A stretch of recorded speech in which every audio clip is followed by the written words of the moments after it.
గురుగారు, మలిన దర్పణ న్యాయం అంటే ఏమిటి? మానవాళికి ఎటువంటి సందేశాన్ని ఇస్తుంది?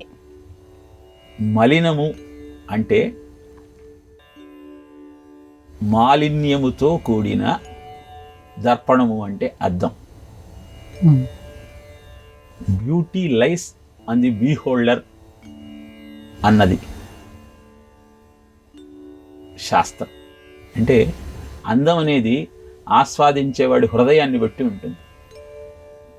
హృదయము నిర్మలంగా ఉన్నప్పుడు కనపడే దృశ్యం కూడా ప్రశాంతంగా అనిపిస్తుంది. హృదయంలో మాలిన్యం పేరుకున్నప్పుడు దృశ్యం కూడా అస్తవ్యస్తంగా ఉంటుంది.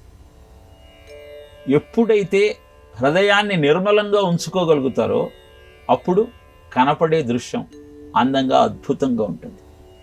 మలిన దర్పణ న్యాయం మనకు తెలియజేస్తున్న సత్యం ఏమిటి అంటే, ఎదుటివారు నీ మాట వినలేదని ఎదుటివారి మీద కోపంతో ఊగిపోతూ ఉంటావు. కానీ మాలిన్యమంతా నీ మనస్సులో పెట్టుకొని ఎదుటివాడి మాట మధురంగా లేదని, మనస్సు నీకు అనుగుణంగా లేదని ఎందుకు బాధపడతావయ్యా?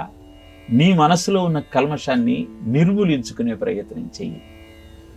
ధర్మరాజును దుర్యోధనుణ్ణి ఇద్దరిని ద్రోణాచార్యుడు పిలిచి వాళ్ళిద్దరికీ 2 ప్రశ్నలు వేశాడు.